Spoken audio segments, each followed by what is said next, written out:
Thank you very much for this nice introduction, and also thanks to the organizers for inviting me. So I hope you can see my screen and you can hear me. That works very well, yeah. Yeah, perfect. So I will also talk about dynamics, but the stochastic part of the dynamics of topological spin textures.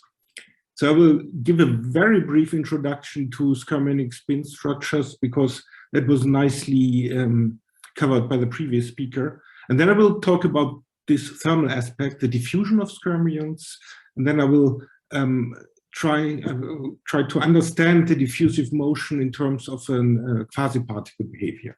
This work is done in my group, mostly by Markus Weistenhofer. He did most of the work, partly also by Levente Rocha, and in collaboration with Laszlo Sinyok from Budapest University, and the work also benefits from our collaboration with Matthias Clauy from Mainz University, and I will also show some results from him. So we had already this nice introduction into Skirmiones. You saw pictures like that, what a Skirmion is. This is once again a Bloch and a nail type Skirmion. You can say this, you can project that onto a sphere where spins point into all directions, and the topological charge somehow counts how often you can wrap this texture around a sphere. So you can treat, I will show, before I show what one can do with Skirmiones, I will show you a couple of examples just to be sure you understood the part with the topological charge. For example, a ferromagnetic ground state has charge 0.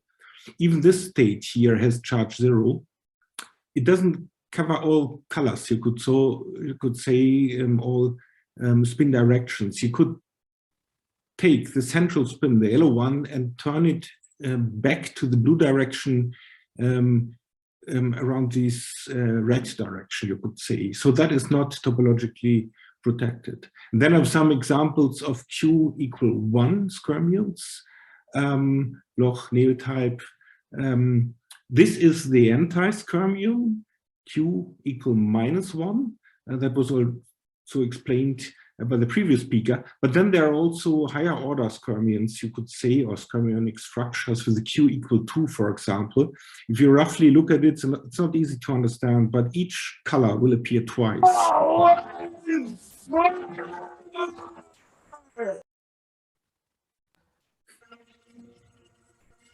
Okay, shall I continue? So each color it will appear twice here, the red here and there and so on, and that is Q equal to 2. And we will compare the dynamics of Skirmionic structures with different topological charge in the following. And they will range from -2 to +2 or so. So you can treat Skirmiones as objects, could say a quasi-particle, and at finite temperature they will show diffusive motion, and that is shown here in this movie. You can nicely see that. That is a result from spin model simulation. So so that is a real calculation. And you can, of course, define the center of mass of the Skirmion, the position, and you can easily analyze the diffusive motion.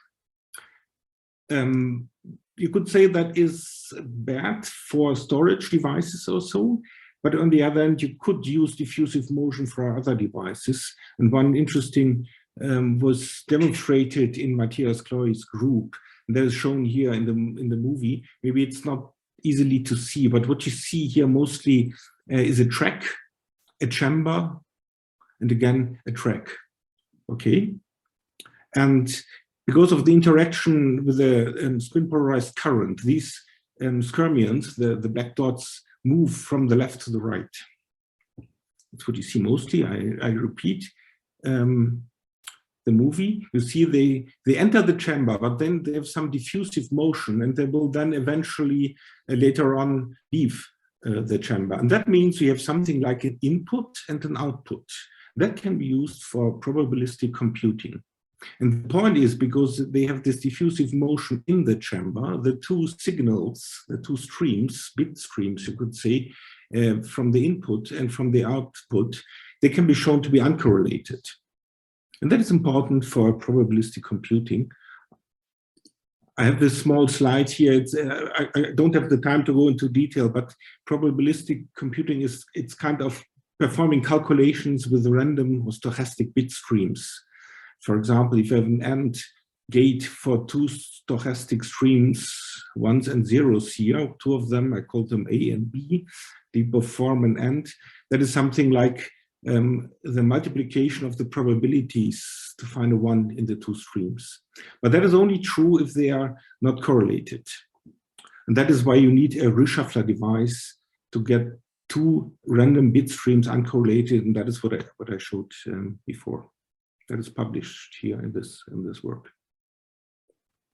Okay, now comes more the theory part, because I'm a theoretician. Just to give you a glimpse of what follows. This is there a kind of an overview slide for different methods, you could say, in theoretical spin simulations or so.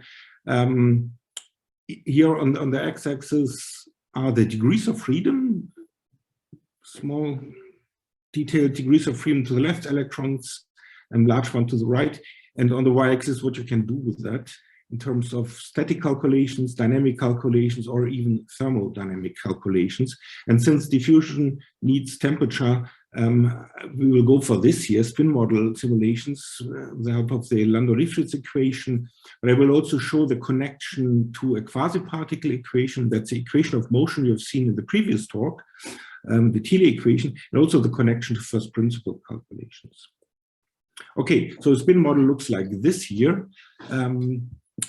You assume you have some material described by atoms, and each atom carries a magnetic moment. And then there are some energies that you can put in the Hamiltonian. For example, Heisenberg exchange that would make it a ferromagnet. And if you break some symmetries, for example, at an interface, you might also get a Jelozinski-Moria interaction, which is a cross product that leads to the fact that magnetic moments want to be twisted. In connection with some anisotropy in the external fields, depending on the DMI, it might be that skirmiones can be stabilized in thin magnetic films. This is an example, the model for which I will show results in the following. And that was made in the group of Laszlo Szűnyog, Mustiba Levente Rocha. And it is an iron monolayer, you could say, covered by platinum iridium and on a palladium surface. And with first principles calculations, you can calculate all these interactions, isotropic interactions. They favor ferromagnetism, so the sign convention is here that this is ferromagnetic, but they also have a sign change with some distance, so that there is some frustration in the exchange. And this here is the magnitude of the Jelozinski-Moria interaction. And the nice thing here is in that model, you can tune the ratio of DMI to the isotropic exchange with the iridium content. And for the right content of iridium, and you get several types of skirmiones or skirmionic structures with different topological charges stabilized. Then you can perform simulations to see what is the influence of the topological charge on the dynamics. So what we do then is we solve the Landau-Lifshitz equation of motion for each of the magnetic moments. That equation has a precession term, a dissipation term, and since we are interested in thermal properties, we add to the effective fields here a noise term. And that has to fulfill the fluctuation dissipation theorem. That means the damping constant here for the friction alpha is also in the strength of the noise, you could say, as is the temperature. And then we solve that numerically with some methods for maybe 10 to the 8 spins if we have to. And with that, we simulate a spin model in the canonical ensemble. That means a spin model in a heat bath. Okay, the heat bath, you could say microscopically, would be a coupling to electrons and phonons.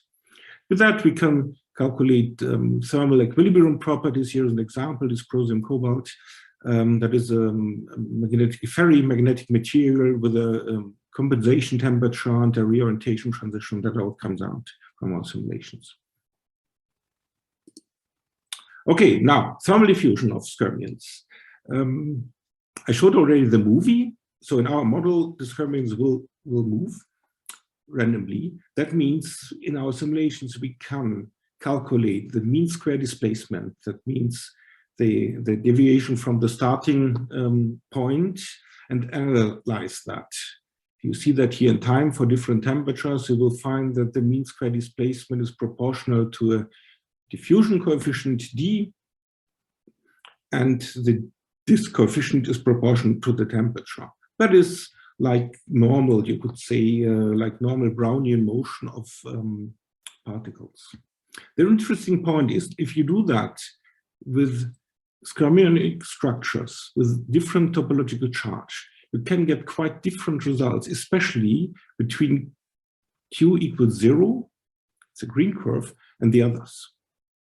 That can easily be understood because there was already some theoretical work based on the Thiele equation by Schütte et al. They calculated this diffusion coefficient here. I will show that a bit later how that works. But the main point is that here in the denominator there is this quantity G, that's the quantity from the gyro coupling, which is more or less the topological charge. And if that is 0, it changes everything. Then you get a 1 over alpha. And if it is finite, you get an alpha. And that's the reason for this big difference. A bit more specific. We did that for all these topological charges. They are shown here once again. So in our spin model, they are all metastable. So once you have them in, at some temperatures, they will remain there. That means there's some energy barrier to destroy them, and at lower temperatures, you can observe them. And the interesting point here is some of them are not spherical. The normal Skirmion, Q equal 1, that would be this one here, that is spherical in shape, you could say. But others, for example, Q equals 0, that is the topological trivial one, that is not topologically protected. Nevertheless, there's an energy barrier. So it is stable, but that is a bit, you see, a bit elongated here. And the -1 as well. And that means that the diffusion coefficients are different in X and Y direction. That is shown here in the lower graph. So here we have a diffusion coefficient for the X and the Y direction. And as you can see, they are different. For Q equal -1, both are a bit like proportional to alpha, but different. And that is Q equals 0, that was the 1 over alpha behavior, but still they are different. So in other words, one gets an anisotropic diffusive behavior for topological, for Skirmiones that have a non-spherical shape. And that is interesting. That was also observed experimentally. There's this paper here, also from the group of Matthias Chloe. Because even if you have a normal Skirmion, let's say, like this one, you can make it non-spherical with an in-plane field. So an in-plane field, magnetic field, would favor one of the spin directions against the others here, this vortex around. That means you make it bigger on that side, smaller on this one, so you deform it. And then it's non-spherical, and then our theory applies, and you get different diffusion coefficients in different directions. Okay, now how can we better understand this all? So at the moment you could say these are experimental facts, but you saw already our data were compared with the lines, and the lines were theory work. And the theory goes back then to the equation of motion for the quasi-particles. That was also explained by the previous speaker. So it is the Thiele equation. But in our case, we don't have the interaction with a spin polarized current. Instead, we have you could say, a thermal force acting. Otherwise, it's the same equation. So you have this gyro coupling term and a dissipative term. Without the gyro coupling, it would be like Brownian motion. Well, some friction times force is a stochastic, times velocity is a stochastic force. But there's also this gyro coupling term that leads to the to the Hall effect, for example. Now, the point is, if you do these calculations carefully, you will see that this here is a tensor, a dissipative tensor, and that might have different tensor elements for, in X and Y directions, you could say, and that leads to these different diffusion coefficients in X and Y directions. So one can find formula for that, and that was shown as solid lines in the previous slides. So this is work from my PhD student Markus, and it's published here. So what we assume at the moment is that you can describe a skirmion as a particle that is reduced to just a position. If you do that, that means it is like you integrate the real spin model out and say everything is smooth and rigid. It's a rigid body approximation. So you neglect deformation of your particle and also the Mach-knots. And that is an interesting point, because that is not quite true if you go to the limit of low damping, because the original spin model was coupled to a heat bath via this constant alpha. In the rigid body approximation, that is still true, but there were the Mach-knots around in the original model, and they are not here in the rigid body approximation. The heat bath is just something like electrons and phonons. The Mach-knots were neglected.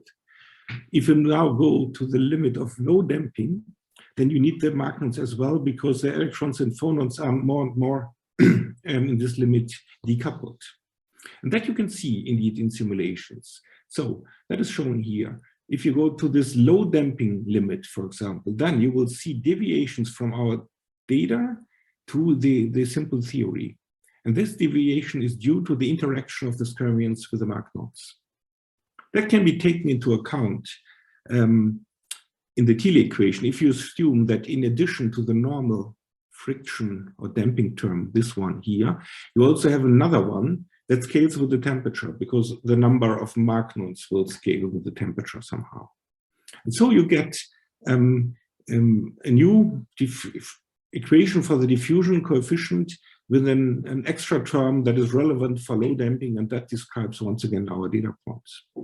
And there's a side remark that is also true for the Skirmion Hall angle, for example. So if this is all true, the interaction with the Mach-knots would give a temperature-dependent Skirmion Hall angle according to this formula. And that was also recently done, published by Markus in this work here. Okay, now the last point in my talk. Now we wondered, okay, what is in the temperature gradient? So if you have a temperature gradient, that means we know now the skirmion interacts with Mach-knots, but in a gradient there are more Mach-knots in the hotter area than in the colder area. That must lead to some imbalance. You could say there are Mach-knots traveling from the hot region to the cold region, and they must somehow interact with the skirmions, and they must lead to some dynamics. And that is indeed true. That is shown here in this graph. So the skirmions start here at 0, 0, 0 in space, x, y space. And you see here the trajectories of different skirmionic structures. So this is the normal skirmion, that is an anti-skirmion, and that is this Q equals 0 trivial structure that's sometimes called chimera skirmion. And you see completely different angles. Some move to the right, that means towards the hotter region, and some move to the left, the colder region. And they never do that directly. There is an angle. That is like the Hall effect. So it exists as well here. But the Hall effect in a temperature gradient is called Nernst effect. So that is the Skirmion Nernst angle that you see here. And you see this angle is topology dependent. So how does that happen? That is work that is still going on currently, but we have some understanding. The point is, this is momentum transfer. It is somehow covered here in that picture. You must imagine that the Mach-knots carry momentum and they are scattered at the skirmion. But because there is something like a Hall effect, that means they are scattered sideways. and then some force acts on the Skirmiones, and with the Thiele equation, that means that you have a perpendicular velocity. And with that, depending on the scattering angle of the Skirmiones, you get some understanding of the trajectory they take. With that, I'm already at the end of my talk, so I thank my group for all the work here. This, by the way, is Markus here, this guy. He did most of the work. And also I thank all my collaborators, important for this work, especially Matthias Kloy for the experimental work, but also Laszlo Senior for the ab initio work. And also I thank, of course, also all funding organizations. And this is my summary slide. So I introduced this model, the iron, platinum, iridium, bilayer, and palladium, with this strange frustrated exchange and DMI, which can stabilize Skirmiones with all sorts of topological charges, all sorts between -2 and 3 or so. They can also be attractive, by the way.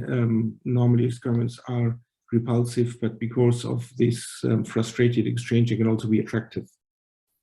And yeah, then I showed you this diffusive motion, which can be anisotropic, how to correct the Thiele equation, and also this Skirmion-Nernst angle in a temperature gradient. And with that, I'm at the end. So thank you very much for listening.